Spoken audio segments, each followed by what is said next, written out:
The figure who would become iconic in history, Martin Luther King Jr., was born on January 15, 1929, in Atlanta, Georgia, to Michael King Sr. and Alberta Williams King.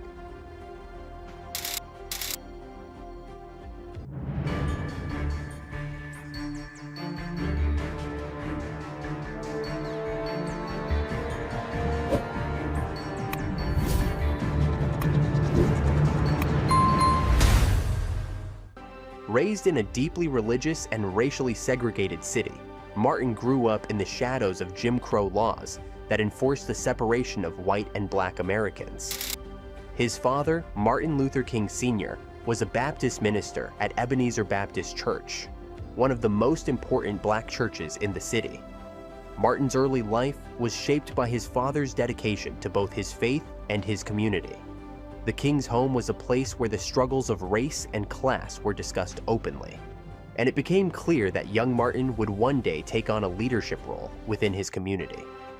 Martin's father was a man of great influence, and his own life was a testament to perseverance in the face of adversity. The elder King had risen from humble beginnings to become a respected minister, and his success was not just rooted in his ability to preach, but in his tireless work advocating for the rights of black people. This dual commitment to religion and social justice became a powerful influence on Martin's early years. From an early age, Martin learned the importance of standing up for what was right and using his position of influence to challenge social norms. He was taught to question the racial inequalities he saw daily, and to believe in the potential for change through moral conviction and collective action. The King family was deeply involved in the local African American community, and their home was often a place for meetings about local activism and justice. Martin's exposure to these discussions helped develop his early understanding of the social realities facing black Americans. It was here that Martin first became acquainted with the idea that faith was not just about individual salvation, but about addressing social issues such as poverty, segregation, and injustice. His father's bold stance against segregation, along with his own personal experiences, made it clear to Martin that racial equality was a fight that had to be fought on both a personal and a collective level. This foundation of faith, leadership, and social responsibility would guide Martin's later work in the civil rights movement. The segregation Martin faced as a child left a lasting impact on him. Even as a young boy, he knew the sting of injustice. He was often denied access to spaces and opportunities simply because of the color of his skin. These experiences, particularly in a city like Atlanta, where segregation was heavily enforced, made Martin acutely aware of the deep racial divides that characterized his society. Whether it was being denied service at a white-owned restaurant or witnessing the indignities faced by black people in public spaces, these moments shaped his understanding of the oppressive systems that were in place. This reality instilled in him a deep desire to fight for change, using his intellect, faith, and eventual platform to challenge these systemic inequalities. Growing up in a home where both faith and social activism were central, Martin came to view his religious calling as more than just a spiritual journey. It was also a moral and ethical responsibility to fight against the social injustices of his time. He saw religion as a powerful tool for creating change, and his father's own example of activism only reinforced this belief. Martin's life in Atlanta laid the groundwork for his future leadership role, shaping his character and instilling in him the values of justice, equality, and the courage to stand up against the systems of oppression. As a young boy, Martin's religious upbringing was central to his development. His mother, Alberta Williams King, was also deeply committed to the church, and she instilled in Martin the importance of compassion, humility, and service to others. These values formed the foundation of Martin's understanding of justice and equality. His upbringing in the church not only introduced him to the teachings of the Bible, but also to the broader message of social justice that permeated the African American religious experience. For Martin, the church became a place of both spiritual nourishment and social action. It was in this environment that he began to understand that faith and social responsibility were inseparable. King's early exposure to the teachings of the church shaped his views on human dignity and the inherent equality of all people. He learned that Christianity was a call to act on behalf of the oppressed, to fight for the rights of the marginalized, and to love one's neighbor as oneself. The message of equality, justice, and love became the driving forces in Martin's life. He absorbed the idea that a Christian should not merely accept the world as it was, but should strive to make it more just, compassionate, and fair. These teachings deeply influenced Martin's worldview, leading him to believe that nonviolent resistance could bring about the necessary changes in society. By the time Martin was a teenager, the concept of social justice had become more than just an intellectual exercise. It was a guiding principle in his life. The idea that religion should be used to fight for racial equality was not a new one, but Martin would become one of its most powerful advocates.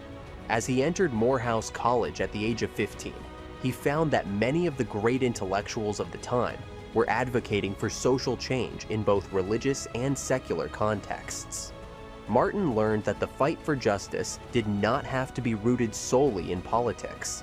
It could be deeply intertwined with faith, creating a powerful force for change. The Black church's role in social justice was key to Martin's early activism.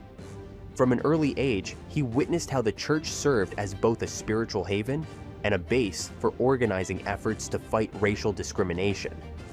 Churches were often places where communities could gather to strategize and plan actions for civil rights. For Martin, the church was where his ideas about justice, equality, and activism were solidified. As he continued to study, Martin began to see his future as a leader in this dual role, both a religious minister and an activist for change. He knew that the fight for racial justice would require more than just words. It would demand action, persistence, and the courage to confront deeply entrenched systems of oppression. It was through his involvement in the church that Martin first experienced the power of collective action. The church provided a network of like-minded individuals who shared his desire for justice. These early experiences helped Martin realize that true change could not be achieved by one individual alone. It required a unified movement of people who were willing to stand up against injustice. Martin's exposure to the Black church's tradition of resistance gave him the courage to dream of a world where Black Americans could live free from the shackles of segregation, discrimination, and inequality. This vision would fuel his activism and drive his leadership for years to come. At the age of 15, Martin Luther King Jr. enrolled at Morehouse College, a prestigious, historically Black institution in Atlanta. Morehouse was not just an academic institution for Martin. It was a place where he began to form his broader worldview and sense of responsibility. As one of the leading Black colleges in the nation, Morehouse was a breeding ground for young intellectuals who were committed to fighting for justice and equality. It was here that Martin met other young men who, like him, were eager to make a difference in the world. Morehouse became the foundation for Martin's future activism, providing him with the tools and intellectual support he would need in his later years. Morehouse introduced Martin to the teachings of influential thinkers like W.O. Du Bois, who emphasized the need for racial equality through both intellectual and social means.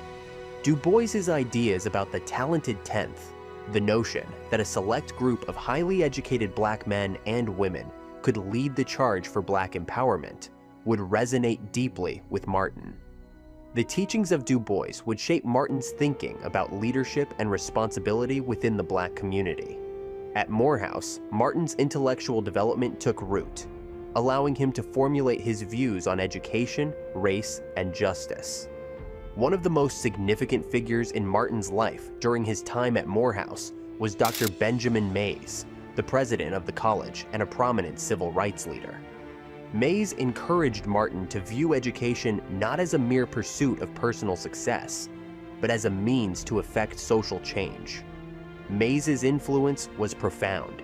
He taught Martin that the fight for civil rights was a moral obligation, and that young black men and women had a duty to lead their communities toward justice. It was under Mayes's mentorship that Martin began to refine his philosophy of leadership, viewing it through the lens of service to others. During his years at Morehouse, Martin began to understand the importance of education in the broader context of social and political change. He became increasingly aware of how the lack of education perpetuated racial inequality, and how the access to knowledge could empower individuals and communities to fight back against oppression. Martin's commitment to the idea that education could be a transformative force in society would become central to his activism. Morehouse provided him not just with academic knowledge, but with a sense of duty to use that knowledge for the betterment of society. It was also at Morehouse that Martin developed a lifelong commitment to nonviolent resistance as a means of achieving social change. Martin began to study the works of Mahatma Gandhi, whose philosophy of peaceful protest had helped to dismantle British colonial rule in India. King's commitment to nonviolence grew stronger as he saw the power of peaceful actions to force societal change without resorting to violence. It was at Morehouse that King laid the intellectual groundwork for the strategies he would use in the civil rights movement, and his studies at the college shaped his future work in ways that would change the course of American history. After completing his undergraduate studies at Morehouse, Martin Luther King Jr. went on to Crozer Theological Seminary in Chester, Pennsylvania. Crozer was a place where Martin would deepen his understanding of theology and philosophy. It was at Crozer that Martin began to reconcile his religious faith with his growing awareness of social injustices. He was exposed to the works of influential theologians and thinkers, many of whom challenged him to think critically about the relationship between religion and social change. His time at Crozer was formative, as it helped Martin understand that his role as a minister was not just about preaching to a congregation. It was about actively working to change society. At Crozer, Martin was introduced to the work of Reinhold Niebuhr, whose ideas on Christian ethics and social justice helped shape Martin's philosophy of nonviolence. Niebuhr argued that humans were inherently flawed, but through collective action and moral guidance, societies could strive for justice and equality. This message resonated with Martin, who saw the need for moral leadership in the fight for civil rights. His studies at Crozer pushed him to think critically about the intersection of religion, morality, and activism. Martin began to understand that his faith must not only guide his personal life, but also lead him to fight for justice in the broader world. It was during his time at Crozer that Martin became convinced that nonviolence was the most effective way to achieve social change. He was drawn to the teachings of Mahatma Gandhi, whose philosophy of peaceful resistance had inspired Martin's own commitment to nonviolent action. Gandhi's principles of truth and nonviolence became central to King's strategy for social change. Martin's belief in nonviolence was rooted in both his Christian faith and his intellectual understanding of social justice. The theological training at Crozer helped him synthesize these ideas and lay the foundation for his future work. At Crozer, Martin also began to gain recognition as a scholar and a leader. His academic achievements earned him respect from his professors and peers, and he began to see himself not just as a student, but as someone who could contribute to the intellectual and moral development of his community. It was here that Martin began to articulate his vision for a just society, one where Black people could live free from the oppression of segregation and where all people could be treated equally, regardless of race. His time at Crozer cemented his commitment to social change through peaceful means, and it provided him with the intellectual and spiritual tools to lead the civil rights movement. In 1955, Martin Luther King Jr. completed his PhD in systematic theology at Boston University. His dissertation focused on the philosophy of history, and it revealed his deep intellectual engagement with the ideas of Hegel, a German philosopher. This doctoral achievement was an important milestone in Martin's academic journey, solidifying his position as a respected scholar and public intellectual. While at Boston University, Martin also deepened his understanding of the social, political, and religious issues that would guide his activism in the years to come. His academic studies, combined with his personal experiences, helped him refine his vision for a more just society. While completing his studies in Boston, Martin Luther King Jr. met Coretta Scott, a woman who would become his life partner and an equal partner in his activism. Coretta Scott was a committed activist in her own right, and the two shared a deep commitment to the fight for racial justice. Their marriage in 1953 was not just a union of love, but also a partnership rooted in shared goals for equality and justice. Coretta's support was essential to Martin's success, providing him with emotional stability and strength as he embarked on his journey as a leader in the civil rights movement. Martin's early life in Boston prepared him for the demands of leadership. His time in the city not only gave him a solid academic foundation, but also helped him to see the world beyond the segregated South. While studying and working in Boston, Martin was exposed to a more integrated society, and this further solidified his belief that true equality was possible. The years he spent in Boston also allowed him to meet other influential figures in the fight for civil rights, laying the groundwork for the future alliances that would be crucial to his work. It was in Boston that Martin first became involved in leadership roles within the Black church community. He began preaching at several local churches, gaining valuable experience in organizing and leading. His preaching was grounded in both his theological training and his growing commitment to social justice. Martin's ability to connect with his congregation on a personal level helped him build a strong following. He quickly became known not only for his eloquent sermons, but also for his commitment to fighting racial inequality in America. The early years of Martin Luther King Jr.'s life were marked by a combination of academic achievement and personal growth. His education at Morehouse, Crozer, and Boston University gave him the intellectual tools to understand the social forces shaping his world, while his experiences in the church and with civil rights activism shaped his spiritual and moral outlook. His early life and marriage to Coretta Scott prepared him for the immense responsibilities he would face as a leader of the civil rights movement. These foundational years were crucial in forming the man who would go on to change history. On December 1st, 1955, a woman named Rosa Parks refused to give up her seat on a segregated bus in Montgomery, Alabama, which sparked a major turning point in the fight for civil rights. Parks was arrested, and this act of defiance became the catalyst for the Montgomery bus boycott. The Black community of Montgomery decided to boycott the bus system, demanding an end to segregation. The boycott would last for over a year, and it was here that Martin Luther King Jr. rose as a national leader.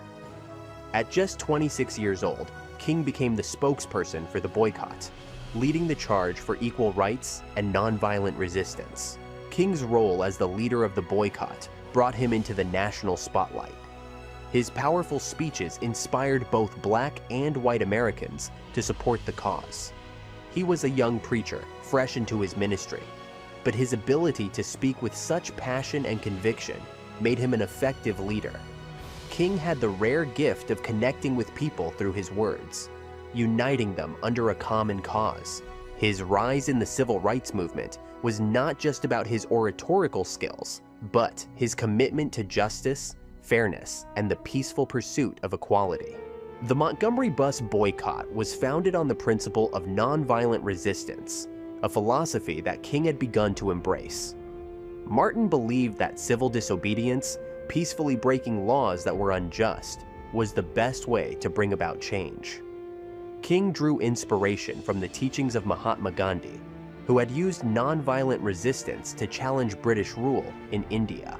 King understood that violence would only escalate the problem, and so he made it clear that the boycott would be conducted without any aggression. This peaceful approach, though challenged by many, became the backbone of King's leadership and activism throughout his career. The boycott's success was monumental, not just for Montgomery, but for the entire nation. By December 1956, the Supreme Court ruled that segregation on public buses was unconstitutional. marking a significant victory for the civil rights movement. This was the first major legal triumph for the movement, and it showed that peaceful protest could lead to real change. The boycott also proved that Black people could come together and demand their rights in an organized, effective way. King's leadership in Montgomery proved that he was not only an eloquent speaker, but a determined leader, capable of guiding people toward significant change. For Martin Luther King Jr., the success of the Montgomery bus boycott catapulted him into the national spotlight. But it also came with a cost. His home was bombed, and he received many death threats, but he remained steadfast. King faced personal and professional challenges as his role in the movement grew. However, he saw these obstacles as part of the larger fight for justice. The boycott was a critical moment in his life, shaping his future decisions and making him one of the most recognized leaders of the civil rights movement. It was here that King laid the foundation for his philosophy of nonviolence and demonstrated his commitment to making America a more just and equal place for all its citizens. In 1957, after the success of the Montgomery bus boycott, Martin Luther King Jr. and other Black leaders came together to form the Southern Christian Leadership Conference, SCLC. The purpose of the SCLC was to unite Black churches and community leaders in the fight for civil rights. King was selected as the president of the organization, a position that would help him expand his influence and organize future civil rights campaigns. The SCLC was founded on the idea that Black Americans, through their faith and commitment to nonviolence, could challenge the deeply entrenched system of racial segregation. The SCLC was designed to mobilize Black churches to participate actively in the civil rights movement. King believed that the Black church was a powerful institution, capable of uniting people across the South in a shared cause. The SCLC emphasized the need for nonviolent protests, mass meetings, and direct action to fight racial inequality. Under King's leadership, the SCLC became a central force in organizing peaceful demonstrations, voter registration drives, and marches. King saw the church not just as a place of worship, but as an instrument of social change. The SCLC gave him the platform to turn his vision of justice into a tangible movement. As the leader of the SCLC, King's influence continued to grow. His ability to speak to both Black and white audiences with authority and passion made him one of the most prominent leaders in the United States. His leadership of the SCLC also helped unify various other civil rights organizations, all working toward the same goal. King's efforts to bring together different groups, including labor unions, religious leaders, and local activists, proved that the civil rights movement was not just a single-issue cause, but a broad, multifaceted fight for human rights. This was a critical part of King's vision, a unified front of activists fighting for change across all areas of society. The SCLC's work under King's leadership was not without its struggles. Organizing efforts were often met with resistance, both from local governments and law enforcement agencies. The group faced obstacles such as violence from segregationists and attempts to divide Black communities. However, King's focus on nonviolent resistance kept the SCLC from turning to more extreme measures. Through his ability to navigate these challenges, King showed that peaceful protest could be a powerful tool for change, even in the face of overwhelming opposition. The SCLC's work helped push for the eventual passage of significant civil rights legislation. King's time leading the SCLC solidified his place as the face of the civil rights movement. It was a role he didn't seek for personal gain, but took on out of a deep sense of responsibility to fight for his people. Under his leadership, the SCLC became a major driving force behind many of the most important civil rights campaigns of the 1960s. King's role in the SCLC helped shape the future of the movement, setting the stage for the historic moments that would follow. His commitment to nonviolent protest and social justice made him one of the most admired and influential leaders in American history. In 1961, Martin Luther King Jr. turned his attention to Albany, Georgia. where a group of local activists were struggling to desegregate the city. The Albany movement aimed to challenge racial discrimination in public facilities, schools, and housing. King and the SCLC decided to help support the local effort, believing that the movement could bring national attention to the issue of segregation. However, despite the best efforts of King and his allies, the Albany movement ended in failure. The city's leaders cleverly avoided confrontation, and the movement was unable to achieve its goals. The Albany campaign showed King and his team the importance of local leadership and strategy. While the national spotlight was on King, the movement struggled because it lacked the coordinated grassroots effort that had been successful in Montgomery. King quickly learned that the SCLC's approach had to be more localized and tailored to each city's specific challenges. Albany's failure forced King to rethink his strategy for future civil rights campaigns, and he realized that sometimes achieving immediate victories required a more thoughtful, ground-up approach. Despite the Albany movement's failure, it became a learning experience for King. He gained invaluable insight into the tactics used by local officials to undermine peaceful protests. The Albany campaign also taught King the importance of timing and the need for careful planning when mobilizing protests. It became clear that winning legal victories in the courts and organizing nonviolent protests were not enough if the local community was not fully prepared to support the effort. King's ability to learn from failure and refine his tactics would become one of the defining traits of his leadership. The Albany movement, though unsuccessful, did not deter King from his mission. Instead, it reinforced his belief in the power of nonviolent protest and the need to persist despite setbacks. He understood that the civil rights movement would not be won overnight. King remained committed to the struggle, knowing that every defeat was an opportunity to learn and grow. His resilience in the face of adversity showed his unwavering commitment to justice and equality. The failure in Albany ultimately helped strengthen King's leadership. It was a reminder that the road to change would be long and filled with challenges. Yet, King's resolve only deepened. His experience in Albany shaped his later efforts, especially in cities like Birmingham and Selma, where his leadership would lead to monumental victories in the fight for civil rights. In 1963, King and the SCLC turned their attention to Birmingham, Alabama, one of the most racially segregated cities in the United States. Birmingham's police chief, Bull Connor, was known for his harsh tactics, including using fire hoses and attack dogs to suppress black protests. King and his allies believed that confronting segregation in Birmingham would force the country to confront the brutal realities of Jim Crow laws. King's decision to challenge segregation in Birmingham would lead to one of the most pivotal moments in the civil rights movement. The response from local authorities was violent and extreme. As peaceful protesters marched in Birmingham, they were met with brutal force. Children were attacked by dogs, and protesters were blasted with high-pressure fire hoses. The images of this violence were broadcast across the nation, shocking people and rallying support for the civil rights movement. King's arrest during these protests brought even more attention to the cause, and from his jail cell, he wrote the famous Letter from Birmingham Jail. In this letter, King explained the urgency of the movement and the need for direct action. The Letter from Birmingham Jail was a powerful defense of nonviolent resistance and a call for immediate action against racial injustice. In it, King eloquently argued that African Americans could no longer wait for gradual change or rely on politicians who promised action but failed to deliver.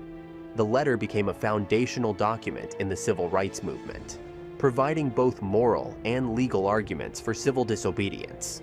It showed King's deep understanding of the law and his unwavering commitment to his cause. The letter helped to rally even more people to the cause, as it articulated the struggle for justice in a way that was both accessible and profound. King's leadership during the Birmingham campaign marked a major turning point in the civil rights movement.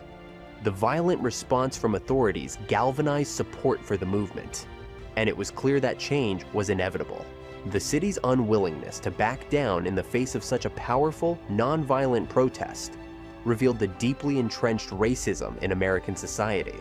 But the campaign also showed that nonviolent resistance could pierce through the defenses of segregation, forcing even the most powerful institutions to reckon with the injustices they had long upheld.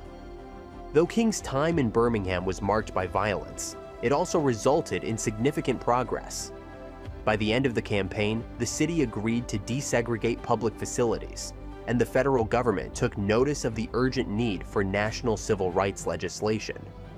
The Birmingham campaign reinforced King's belief in nonviolent resistance as the most powerful tool for social change. It also deepened his understanding that only by confronting the system head-on could real progress be made in the fight for racial justice. On August 28, 1963, Martin Luther King Jr.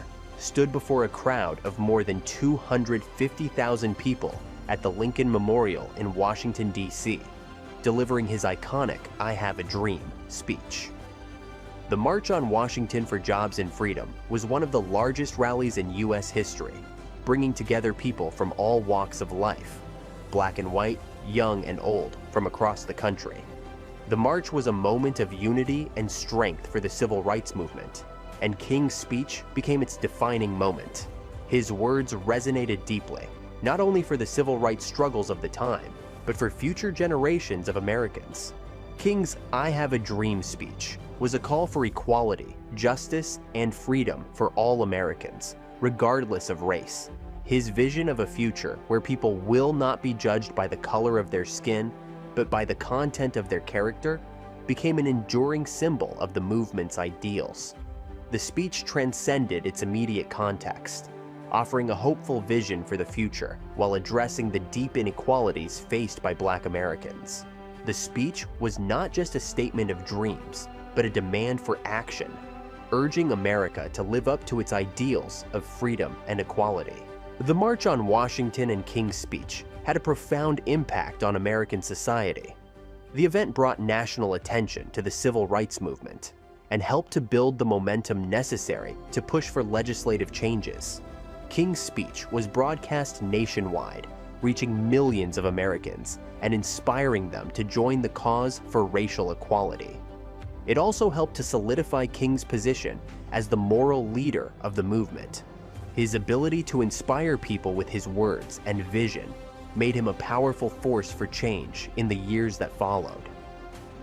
The March on Washington and the "I Have a Dream" speech were critical moments in the history of the civil rights movement. They showed that peaceful protest, when done on a grand scale, could capture the attention of the nation and lead to real change. The event helped to shift public opinion in favor of the movement, putting pressure on the U.S. government to pass civil rights legislation. It was a moment of unity and hope, as Americans from all walks of life came together to demand equality and justice. For Martin Luther King Jr., the March on Washington and his speech symbolized the culmination of years of work and struggle. His dream of a racially integrated, just society was beginning to take shape, and the march marked a victory for the movement. But King also knew that the work was far from over. The success of the march only reinforced his commitment to continuing the fight for civil rights, for as long as it took to see the dream fulfilled. The Civil Rights Act of 1964 was a historic piece of legislation that outlawed discrimination on the basis of race, color, religion, sex, or national origin. It was a monumental victory for the civil rights movement, and its passage marked a turning point in the fight for racial equality in America. Martin Luther King Jr. played a significant role in lobbying for this legislation, using his national platform to build public support. He worked tirelessly to push for a law that would ensure all Americans, regardless of race, would have equal access to public spaces, employment, and education.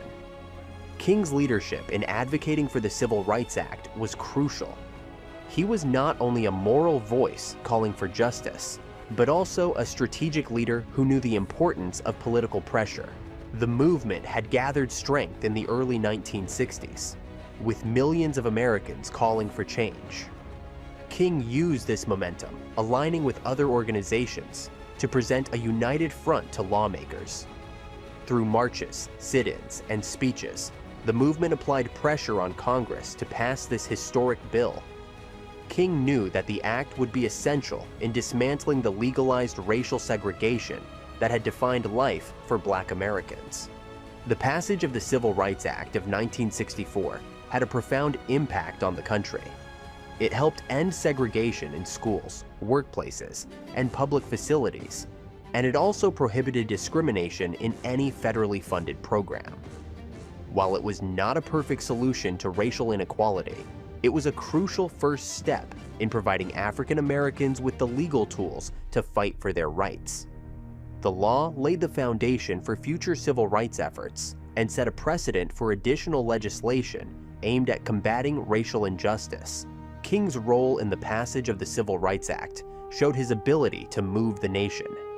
He wasn't just a figurehead of the movement. He was an active participant, engaging with both the public and political figures. His speeches and actions built momentum for the bill, helping sway public opinion in favor of the legislation. The movement also made sure to include voices from all walks of life: students, clergy, labor leaders, and activists, all pushing for the same goal. King's unwavering commitment to nonviolence and equality made him a key player in shaping the moral direction of the nation. The success of the Civil Rights Act was a bittersweet victory for King and the movement. While it was a major step forward, King knew that the fight for equality was far from over. He understood that laws could not change hearts and minds overnight. Nevertheless, the act represented a clear victory against institutionalized racism and set the stage for future battles for voting rights, education equality, and economic justice. King's involvement in this achievement solidified his place as one of the most influential leaders in American history, and his work continued to inspire future generations of activists. King's efforts in passing the Civil Rights Act also made him a target for those opposed to change. While many celebrated the law as a step toward a more just society, others felt threatened by its potential to disrupt the status quo. This tension only fueled King's determination to continue the fight. The passage of the Civil Rights Act did not mark the end of racial injustice, but it showed that nonviolent resistance could result in real, tangible change. For King, this victory was a confirmation that progress was possible, even when the road was long and hard. In 1965, Martin Luther King Jr. turned his focus to Selma, Alabama, a city where the fight for voting rights was at a standstill. In Selma, African Americans faced harsh barriers to voting, including literacy tests, poll taxes, and outright intimidation. The local government and law enforcement, led by Sheriff Jim Clark, were openly hostile to Black voters. The situation in Selma was a clear example of the systemic racism that still plagued the South. King knew that Selma could be the battleground for the next major push in the civil rights movement, and he was determined to make it a turning point. The Selma to Montgomery marches began as a response to the violence and intimidation that Black citizens faced when trying to register to vote. The first march, which took place on March 7, 1965, would become known as Bloody Sunday. On that day, peaceful protesters, including many women and children, were brutally attacked by state troopers with clubs and tear gas as they attempted to cross the Edmund Pettus Bridge. The violence shocked the nation and galvanized further support for the voting rights cause. King was not at the march on Bloody Sunday, but his leadership and moral authority became even more crucial in the wake of the violence.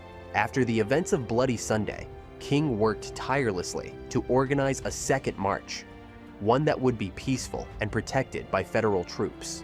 The second march was led by King and other prominent civil rights leaders, and it was a dramatic stand against the state's oppressive tactics. The marchers walked with dignity and purpose, knowing that their actions would be witnessed by the entire world. The sight of thousands of people marching for their right to vote, despite the risks, became a symbol of the movement's moral clarity and determination. The Selma to Montgomery marches put intense pressure on President Lyndon B. Johnson to take action on voting rights legislation. Seeing the violence and injustice unfolding in Selma, Johnson called for the introduction of a new federal law that would guarantee voting rights to African Americans. The marches demonstrated that the fight for equality was not just a moral issue, but a political one that required the intervention of the federal government. Johnson, who had already signed the Civil Rights Act into law, now became a key ally in the fight for voting rights. By the time the Third March took place, King's leadership was fully established. The marchers were no longer just citizens of Selma. They were part of a nationwide movement that had gained unprecedented momentum. The march from Selma to Montgomery, which took place on March 21, 1965, was a massive success. King and the other leaders arrived in Montgomery after a 5-day march, and they were greeted by thousands of supporters. The Voting Rights Act of 1965 was passed shortly afterward, marking a critical victory in the struggle for civil rights. The marches in Selma were not just a victory for voting rights. They were a testament to the power of nonviolent resistance in the face of extreme violence. The Selma to Montgomery marches also showed the world the unity of the civil rights movement. The demonstrations brought together people from all walks of life, young and old, black and white, men and women, who were united in the belief that racial inequality could not stand. The marches also demonstrated the strength of King's leadership. He had the ability to bring people together for a common cause, and his commitment to peaceful protest inspired thousands to join the fight. For King, the success of the Selma to Montgomery marches confirmed that the movement had the power to bring about change, but it also reminded him that the struggle was far from over. By the mid-1960s, Martin Luther King Jr.'s influence had expanded far beyond the civil rights movement. King had become a national figure, not just as a leader of the black community, but as a symbol of peace and justice for all Americans.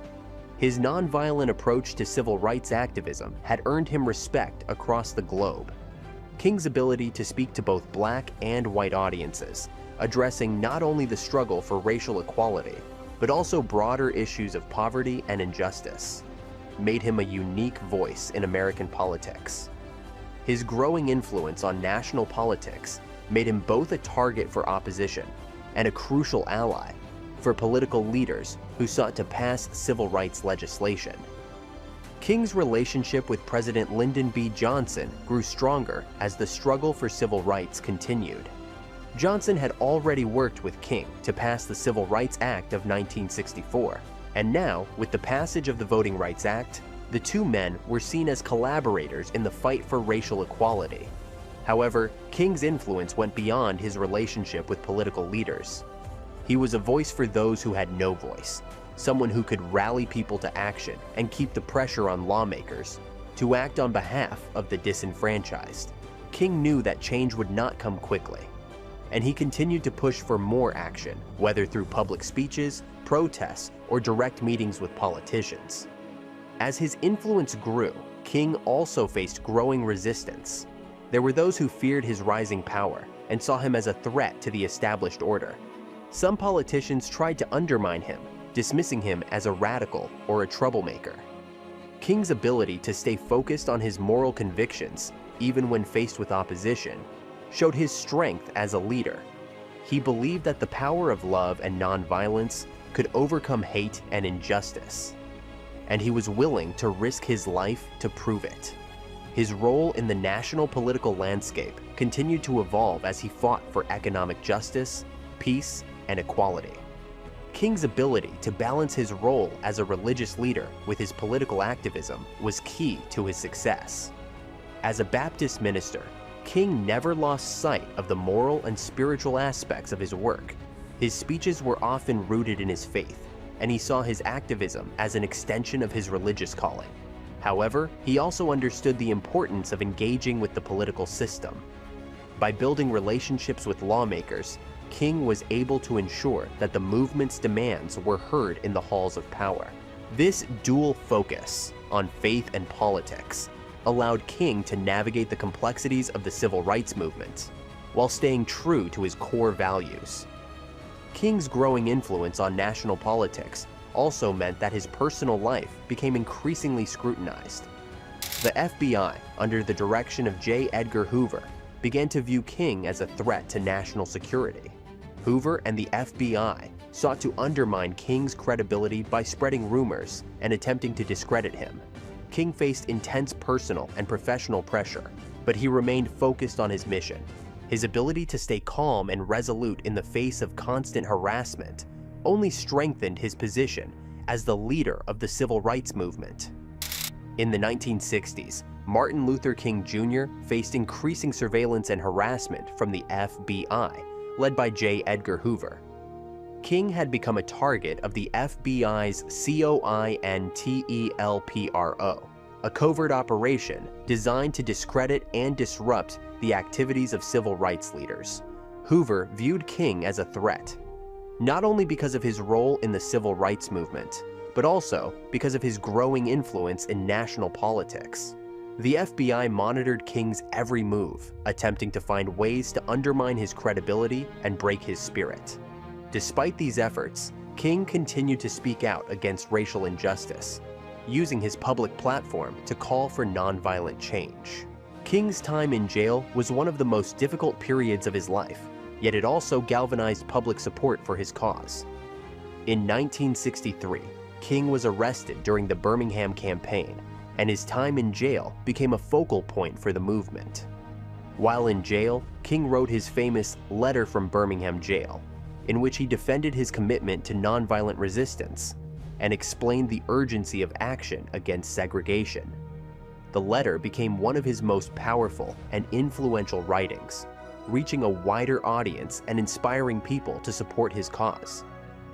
King's imprisonment highlighted the lengths to which local authorities were willing to go to suppress the civil rights movement, and it shed light on the cruelty of segregation. Despite the FBI's attempts to undermine him, King's resolve remained unshaken. The FBI even sent King an anonymous letter in 1964, attempting to pressure him into suicide by threatening to expose his personal life. This sinister attempt to break King's spirit only strengthened his determination to continue his work. He refused to let the FBI's harassment distract him from his mission. King believed that he was called to fight for justice, no matter the personal cost. His ability to maintain his composure under such pressure made him even more of a symbol of moral authority. King's time in jail and the FBI's attempts to destroy his reputation also highlighted the broader tension between the movement for civil rights and the established power structures.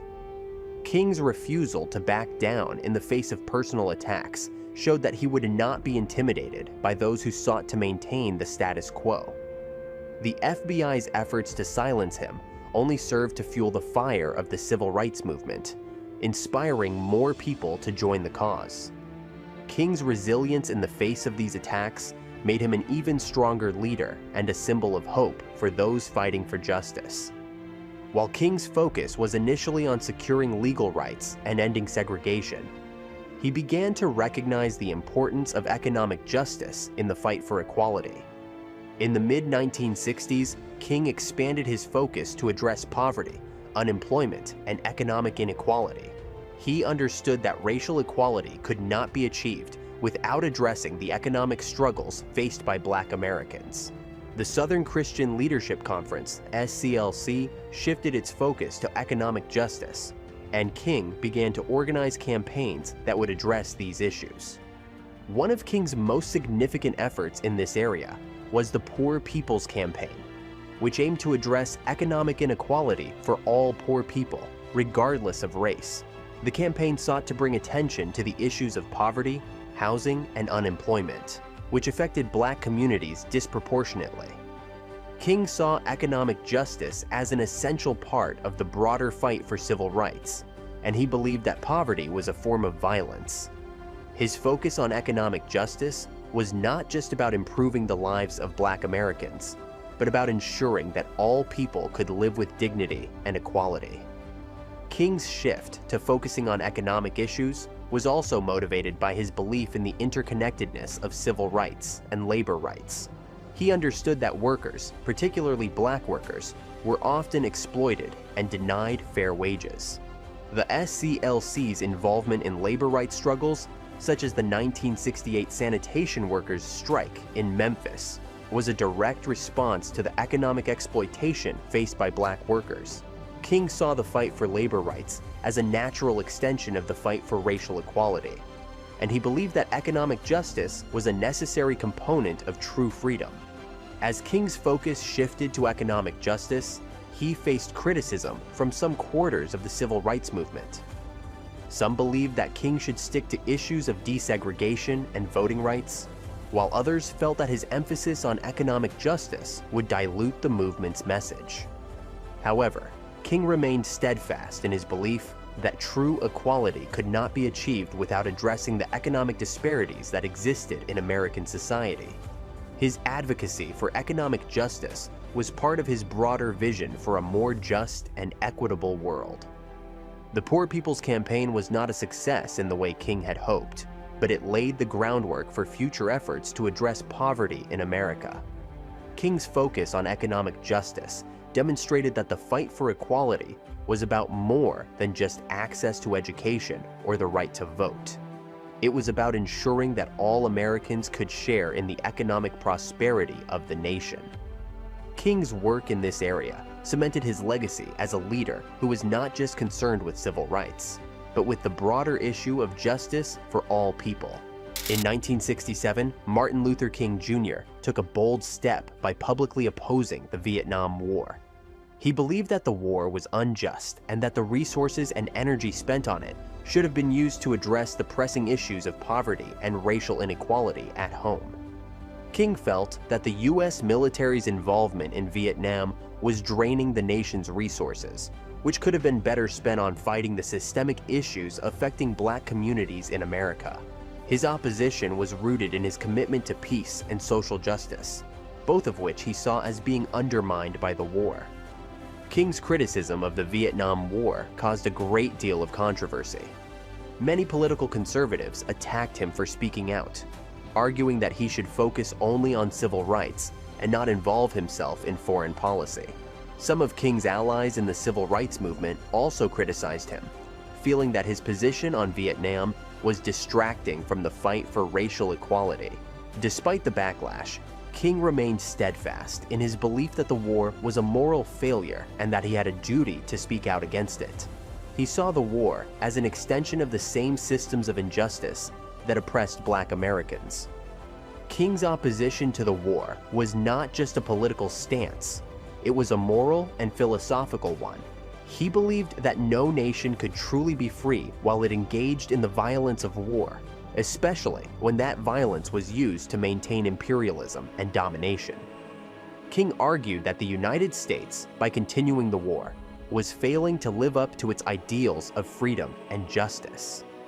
His stance was deeply rooted in his Christian faith, which emphasized peace, love, and the dignity of every human being. For King, speaking out against the Vietnam War was not just about international politics. It was about the ethical responsibility to stand up for human rights, both at home and abroad. King's vocal opposition to the Vietnam War came at a significant cost. His popularity, particularly among white Americans, began to decline. Many saw him as a troublemaker and a radical for challenging the government's foreign policy. Despite this, King's stance made him a more influential figure in the broader anti-war movement. His ability to connect the struggles of black Americans to those of oppressed people around the world reinforced his belief in global solidarity. He saw the civil rights movement as part of a larger struggle for justice that transcended national borders, and his opposition to the war solidified his place as an international symbol of peace and resistance. As King continued to speak out against the war, he faced increasing personal and professional pressure. The FBI, already monitoring his activities, intensified its surveillance of him. King's decision to speak out about Vietnam marked a shift in his leadership. He had always been focused on civil rights, but by 1967, he recognized that true freedom required not only racial equality, but also a commitment to peace and economic justice. His opposition to the war was an extension of his belief that the struggle for civil rights was a struggle for all people, not just Black Americans. In 1968, King launched his final major initiative, the Poor People's Campaign, which sought to address economic inequality and poverty across racial lines. King realized that while the Civil Rights Act and the Voting Rights Act had made significant strides, they did not solve the broader issue of economic injustice. Poverty, especially in Black communities, remained a major challenge. King envisioned the campaign as a way to bring national attention to poverty and to demand that the U.S. government take meaningful action to address it. The Poor People's Campaign called for a national occupation of Washington, D.C., with the goal of pressuring the government to address the economic plight of the nation's poor. King and the SCLC believed that economic justice could only be achieved through direct action and a broad-based movement that united poor people of all races. This was a shift from King's earlier focus on civil rights for African Americans alone.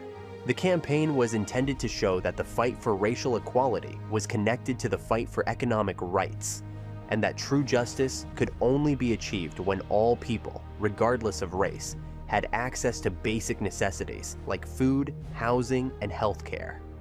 The campaign faced significant challenges from the start. Organizing poor people from different racial backgrounds was a difficult task, especially in a time when tensions between races were high. Additionally, many of King's allies in the civil rights movement were unsure about the campaign's focus on economic justice rather than racial justice. Despite these challenges, King remained committed to the idea that poverty was a systemic issue that needed to be addressed in order to achieve lasting change. He saw the Poor People's Campaign as a natural continuation of the civil rights movement, one that would not only demand equal rights, but also challenge the economic structures that kept poor people, particularly Black Americans, marginalized. As the Poor People's Campaign gained traction, King's health began to deteriorate. The stress of leading such a large, ambitious initiative, coupled with the constant threats to his life, began to take a toll on him. King's personal struggles with exhaustion and depression were compounded by the growing divisions within the movement. Some younger activists, particularly those associated with the Black Power movement, were critical of King's nonviolent approach and his focus on unity. King, however, remained resolute in his belief that nonviolence and peaceful protest were the only path to real social change. His dedication to the Poor People's Campaign, despite his health issues, demonstrated his deep commitment to the cause. The Poor People's Campaign ultimately did not achieve all of its goals. King was assassinated before the campaign could be fully realized. However, his vision for economic justice continued to inspire future movements. The campaign showed that the struggle for civil rights was not just about legal equality, but also about addressing the material conditions that kept people in poverty. King's recognition of the intersection between race, class, and poverty helped shape the future direction of activism, and his call for economic justice continues to resonate in contemporary movements like Black Lives Matter and the fight for $15. By 1968, Martin Luther King Jr. was becoming increasingly disillusioned with the progress of the civil rights movement. While landmark legislation had been passed, King realized that the laws alone could not solve the deeper, systemic issues facing Black Americans. Segregation had been legally outlawed, but economic inequality and social discrimination still existed in ways that laws could not easily change. King's recognition of the limitations of legal victories led him to refocus his efforts on addressing these deeper problems. King's evolving focus on the intersection of race, class, and war was a reflection of his growing understanding that true social transformation required a broader societal change. He realized that racial equality could not be achieved without addressing the economic disparities that were a direct result of centuries of exploitation.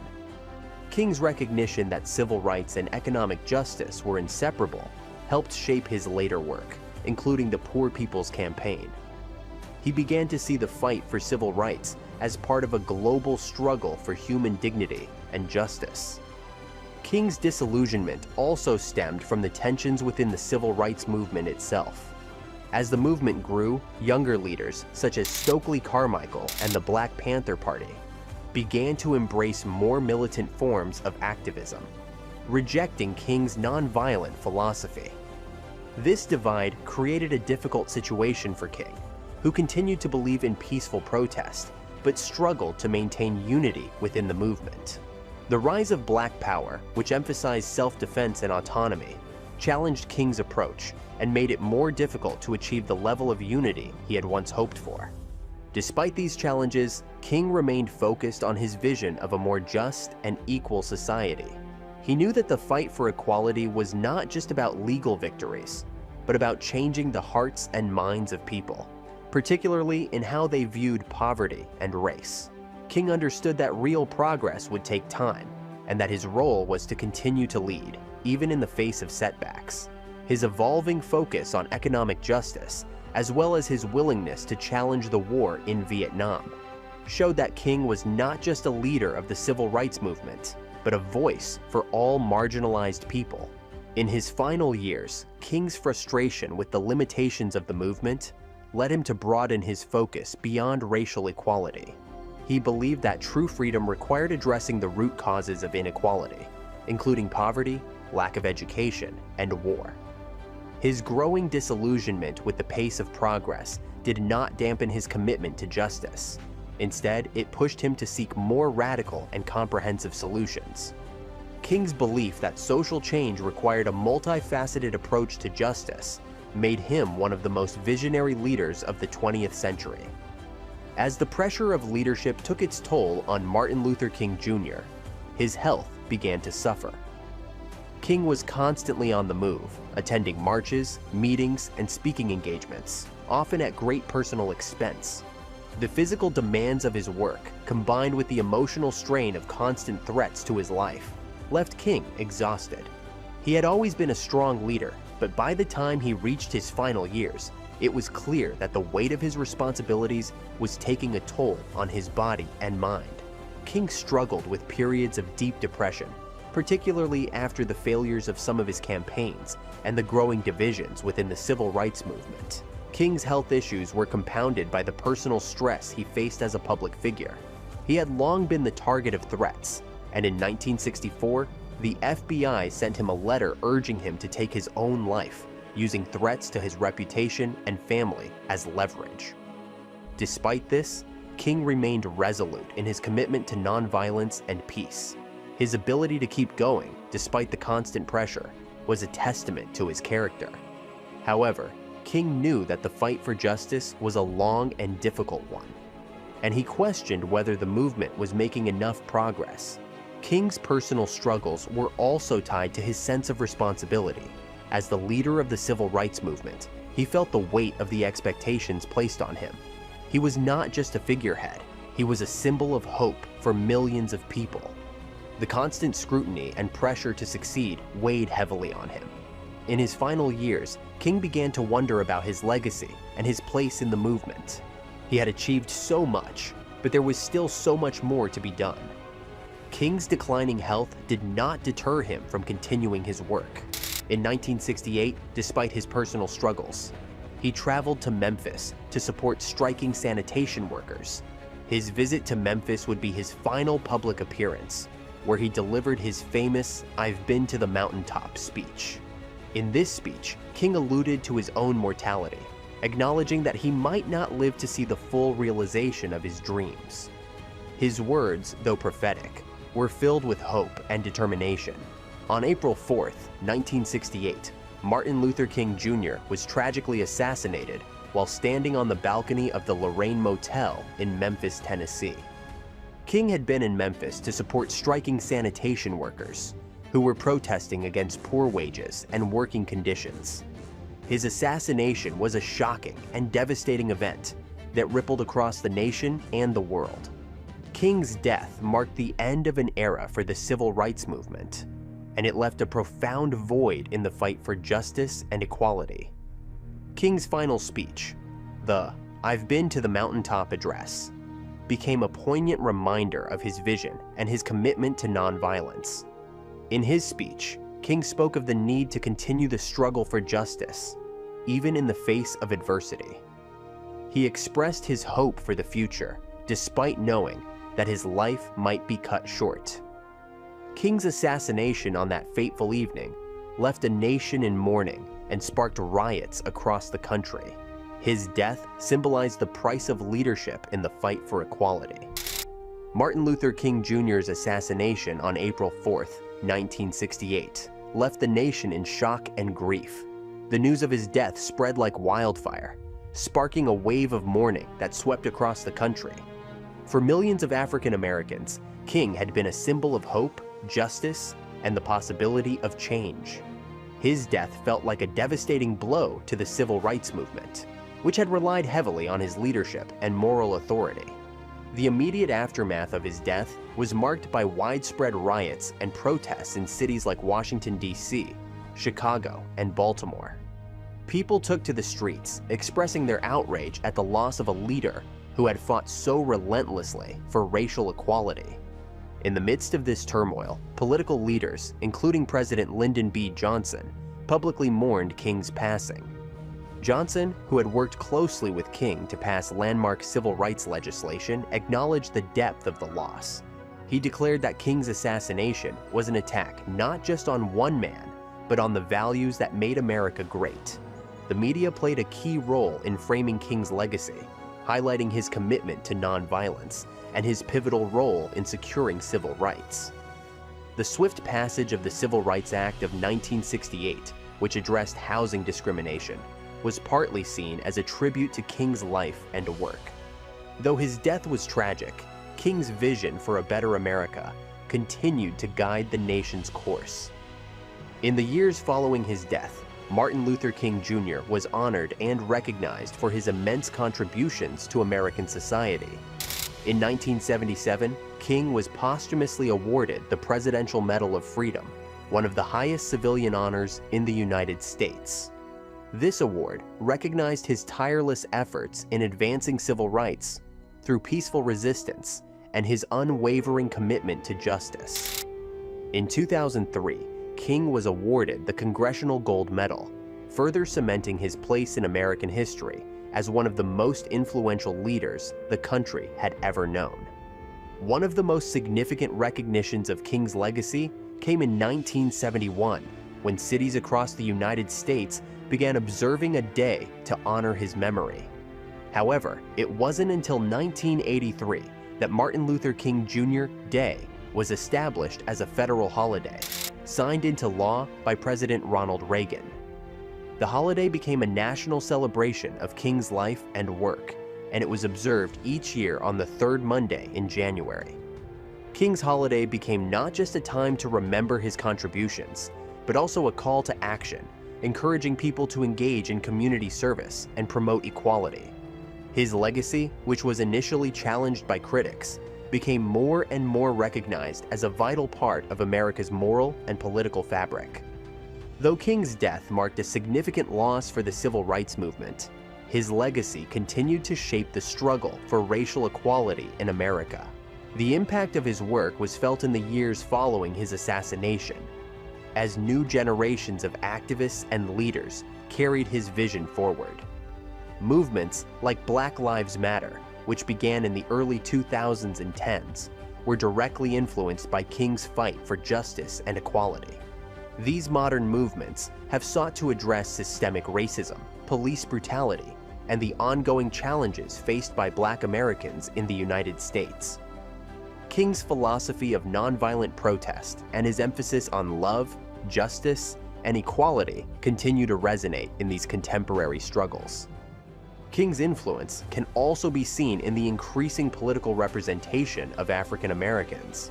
The Voting Rights Act of 1965, which King played a pivotal role in securing, allowed for more Black Americans to participate in the democratic process. This led to the election of African American leaders at local, state, and national levels, including the election of President Barack Obama in 2008. In 2011, the Martin Luther King Jr. Memorial was dedicated on the National Mall in Washington, D.C., standing as a symbol of King's legacy. The memorial, located near the Lincoln Memorial, where King delivered his famous "I Have a Dream" speech, is a testament to the enduring impact of his work.